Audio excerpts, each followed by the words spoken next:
Hello, story lovers. Welcome back to my channel, Jairava Priya, part 47.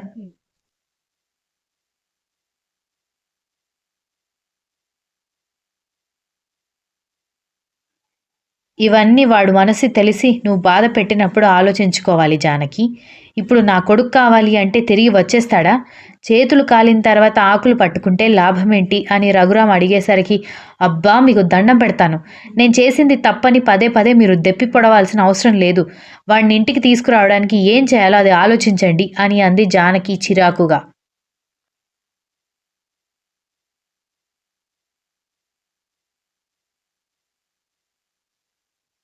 నువ్వు చేసిన తప్పులు నీకు గుర్తు చేస్తుంటే చిరాకుగా అనిపిస్తోందా? మరి అన్నీ తెలిసి నువ్వు పిచ్చి పని చేస్తుంటే అది చూసిన మా అందరికి ఎలా ఉంటుంది అనగానే జానకి తల పట్టుకోవడంతో పోలీస్ కంప్లైంట్ ఇస్తే విజ్జుకి ఇంకా కోపం వస్తుంది. నన్నెక్కడ ప్రశాంతంగా బ్రతకనివ్వరా అని గొడవ చేస్తాడు. కాబట్టి ఈరోజు చూద్దాం. వాడు ఈరోజు కూడా ఇంటికి రాకపోతే అప్పుడు పోలీస్ కంప్లైంట్ గురించి ఆలోచిద్దాం అనగానే, నిజం చెప్పండి, మీకు వాడు ఎక్కడున్నాడో తెలుసు కదా, అందుకే నేను ఇంత టెన్షన్ పడుతున్నా కూడా మీరంత కూల్గా ఉన్నారు అనగానే, ఇది మరీ బాగుంది. నీకు చెప్పని వాడు నాకు చెప్తాడని ఎలా అనుకుంటున్నావు అని అన్నాడు రఘురాం.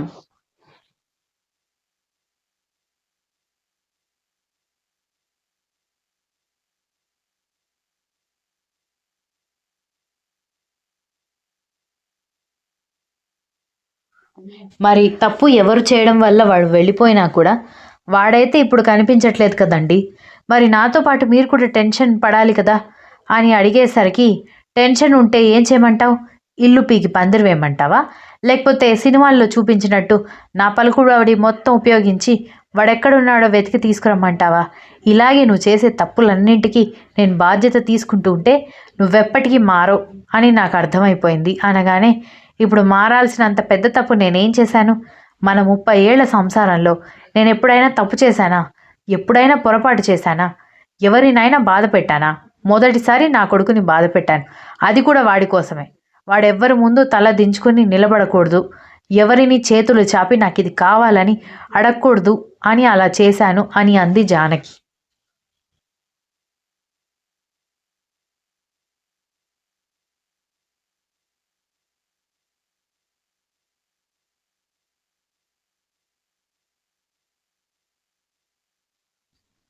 చేతులు చాచి అడగడం అంటే ఏంటి? ప్రేమించిన అమ్మాయిని ఇచ్చి పెళ్లి చేయమని అడగడమా? అందులో నామోషి ఏముంది?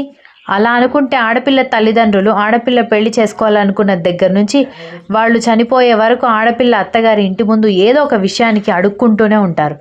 మగపిల్లాడి తల్లిదండ్రుల ముందు అంతలాగా తగ్గి మరి మర్యాద ఇచ్చే ఆడపిల్ల తల్లిదండ్రుల ముందు కొంచెం తగ్గితే తప్పేంటి అని అడిగాడు రఘురాం.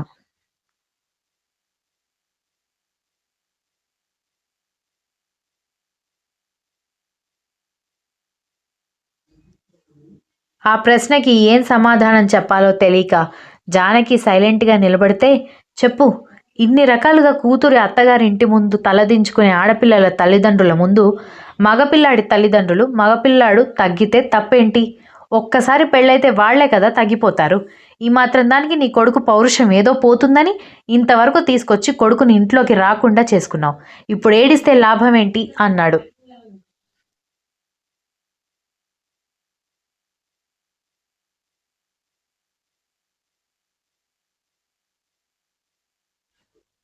జానకి సమాధానం లేనట్టుగా నిలబడిపోతే, చూడు జానకి, నువ్వు ఒక విషయం మర్చిపోతున్నట్టున్నావు. ఐశ్వర్యకి విజ్జుకి పెళ్లి గురించి మాట్లాడడానికి వెళ్ళినప్పుడు నేను ఐశ్వర్య వాళ్ళ నాన్నతో ఒక మాట అన్నాను. వేరే వాళ్ళకి మాకు చాలా తేడాలున్నాయని, డబ్బుంది కాబట్టి మేము గర్వం చూపించము అని. కానీ ఇప్పుడు నువ్వు విజ్జుకి పెళ్లి చేసి నీ కూతురు కాకపోతే నాకు వేరే అమ్మాయిలు దొరకరా అని నువ్వు అతనికి నిరూపించుకోవడానికి చేసే ప్రయత్నం అతనికి నీ గొప్ప చూపించుకోవడానికి చేస్తున్నట్టుగానే ఉంది అనగానే, ఏం మాట్లాడుతున్నారండి మీరు? దానికి దీనికి సంబంధం ఏంటి అసలు అని అంది జానకి.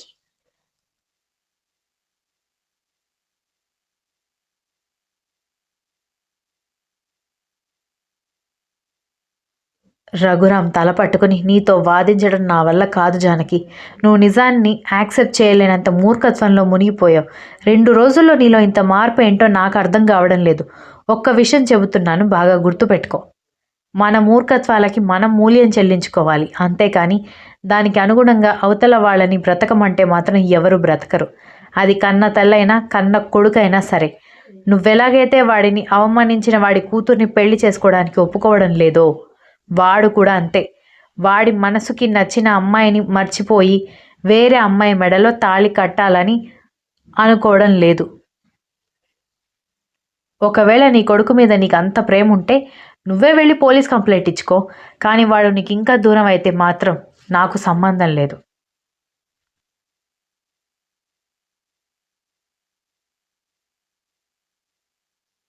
నేను నా కొడుకుని దూరం చేసుకోవాలని అనుకోవడం లేదు అని చెప్పి వెళ్ళిపోయాడు రఘురాం.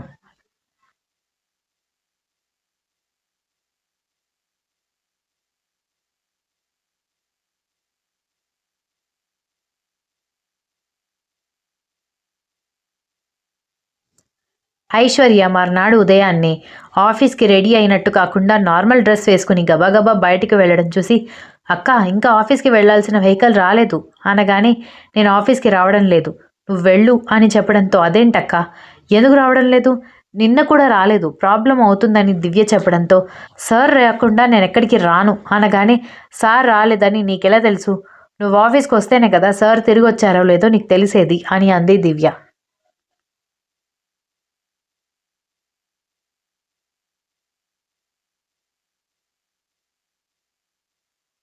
నేను రఘురామ్ అంకుల్కి ఫోన్ చేశాను. ఇంకా విజ్జు గురించి ఏమీ తెలియలేదు అని చెప్పారు. ఖచ్చితంగా ఈరోజు ఎలాగైనా విజ్జుని కనిపెట్టి తీరాలి. ఇంకొకసారి నీకు ఇష్టం లేని పనులు చేయను, నువ్వెలా చెప్తే అలా వింటానని, నా తప్పు ఒప్పుకొని తిరిగి రమ్మని అడుగుతాను అనగానే, అంతా బాగానే ఉంది, ఎక్కడ వెతుకుతావు, ఎక్కడ ఉన్నాడని వెళ్తావు అని అడిగేసరికి కాసేపు ఆలోచించిన ఐశ్వర్య, నేనేదోలాగా వెతుక్కుంటానులే అని అందరూ పిలుస్తున్న వినిపించుకోకుండా ఐశ్వర్య బయటికి వెళ్ళిపోయింది.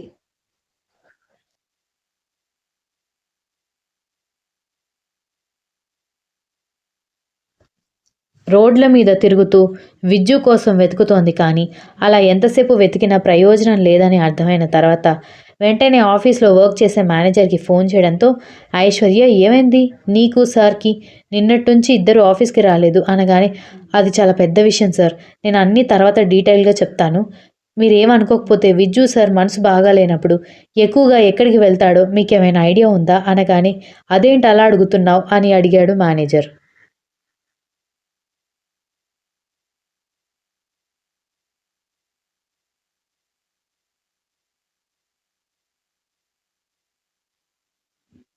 నిన్నటి నుంచి సార్ కనిపించట్లేదు సార్ అనగానే, వాట్ అని మేనేజర్ షాక్ అవ్వడంతో, అవును అని ఇక చెప్పక తప్పేలా లేదని జానకి చెప్పిన విషయం చెప్పడంతో, నీకేమైనా పిచ్చి పట్టిందా, ఆవిడ పంతంతో ఏదో చేస్తుందంటే నువ్వు కూడా ఆవిడ చెప్పినట్టుగా చేయడం ఏంటి అనగానే, మా నాన్నగారు వాళ్ళని అవమానించారు సార్, నేను కూడా ఆవిడ మాట కాదని చెబితే మా మీద ఉన్న కోపం ఇంకా పెరుగుతుంది, అందుకే అనగానే, అందుకే నువ్వు పెద్ద త్యాగమూర్తిలాగా వాడికి వేరే అమ్మాయికిచ్చి పెళ్లి చేద్దామని అనుకున్నావు అంతే కదా అనగానే, ఐశ్వర్య మౌనంగా ఉండడంతో, ఇప్పుడు అర్థమవుతోంది వాడెందుకు వెళ్ళిపోయాడో, వాడు చిన్నప్పటి నుంచి అంతే, ఏదైనా నచ్చని విషయం వాడి కంటపడితే వాడు దాన్ని తట్టుకోలేడు అనగానే, అయితే మీకు బాగా తెలుసు ఎక్కడ ఉంటారో చెప్పండి అనగానే, నాకు కూడా తెలీదు, అలుగుతాడని తెలుసు, మారం చేస్తాడని తెలుసు కానీ అలిగినప్పుడు ఎక్కడికి వెళ్తాడో నాకు కూడా తెలీదు, మాక్సిమం ఇంట్లోనే ఉండేవాడు, వాళ్ళ అమ్మ నాన్న వాడికి సర్ది చెప్పడానికి ట్రై చేసేవాళ్ళు,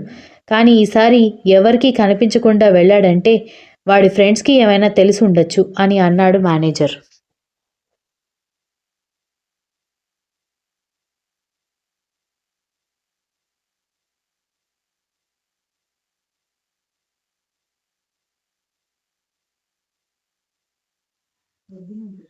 వాళ్ళ ఫ్రెండ్స్ ఎవరైనా మీకు తెలుసా అనగానే, నాకు అంతగా ఎవరు తెలియదు కానీ ప్రశాంత్ అని విజ్జుకి బెస్ట్ ఫ్రెండ్, ఆ అబ్బాయి మాత్రం నాకు బాగా తెలుసు అనగానే, అతని నెంబర్ నాకు ఇవ్వండి సార్ అని అడిగేసరికి, సారీ ఐశ్వర్య, విజ్జు ప్రశాంత్ కలిసి కనిపించేవాళ్ళు కానీ నా ఫ్రెండ్ కొడుకు ఫ్రెండ్ నెంబర్ నేనెందుకు తీసుకుంటాను చెప్పు, నా దగ్గర లేదమ్మా అనగానే, ఒకసారి విజ్జు సార్ ఛాంబర్కి వెళ్ళి అక్కడ ఏమైనా దొరుకుతుందేమో చూడండి సార్ అని అడిగేసరికి, సరేనంటూ విజ్జు ఛాంబర్కి వెళ్ళి మొత్తం అంతా వెతికినా ఏమీ దొరకలేదు.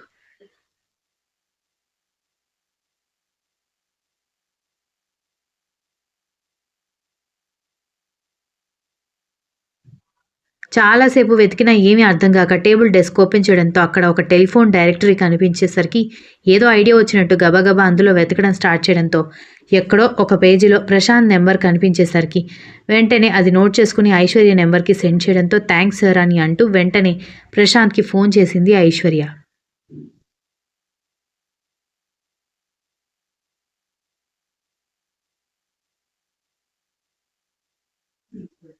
ఏదో అన్నోన్ నెంబర్ నుంచి కాల్ వస్తూ ఉండేసరికి ఈ టైంలో ఎవరు ఫోన్ చేస్తున్నారని ఆఫీస్లోకి ఎంటర్ అయ్యి బయోమెట్రిక్ పెడుతున్న ప్రశాంత్ కాల్ రిసీవ్ చేసుకోవడంతో హలో ప్రశాంత్ గారేనా మాట్లాడేది అని అడిగేసరికి అవును హూ ఇస్ దిస్ అని అడిగేసరికి నా పేరు ఐశ్వర్య అనగానే ఐశ్వర్య అని అయోమయంగా అనుకుంటూ విజ్జు ప్రేమిస్తున్న అమ్మాయి పేరు ఐశ్వర్య అని జ్ఞాపకం రావడంతో వెంటనే ఎవరు మీరు అని ఏమీ తెలియనట్టుగా అడిగేసరికి విజయ్ సార్ మీ ఫ్రెండే కదా అనగానే ప్రశాంత్ గతుక్కుమని 1 మినిట్ నాకు మీరు మాట్లాడేది వినిపించట్లేదు నేను ఒక 5 మినిట్స్లో మళ్ళీ ఫోన్ చేస్తానని గబుక్కున కాల్ కట్ చేసి విజ్జుకి ఫోన్ చేయడంతో ఎప్పుడో తెల్లవారుజామున నిద్రపోయిన విజ్జు ఇంకా నిద్ర లేవకపోవడంతో కాల్ వస్తున్న సౌండ్కి ముందు చిరాకుగా కదిలినా అది ఆగకుండా మోగుతూనే ఉండేసరికి ఫోన్ రిసీవ్ చేసుకొని ఏంట్రా పొద్దున్నే అన్నాడు కోపంగా.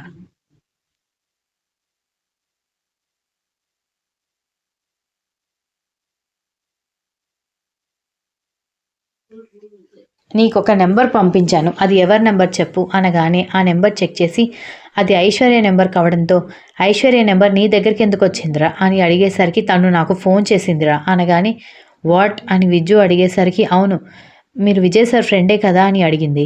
నేను ఫోన్ వినిపించట్లేదు మళ్ళీ ఫోన్ చేస్తానని చెప్పి కాల్ కట్ చేశాను. మేబీ తను నీ గురించి తెలుసుకోవడానికే ఫోన్ చేసినట్టుంది. నన్నేం చెప్పమంటావు అని అడిగాడు ప్రశాంత్.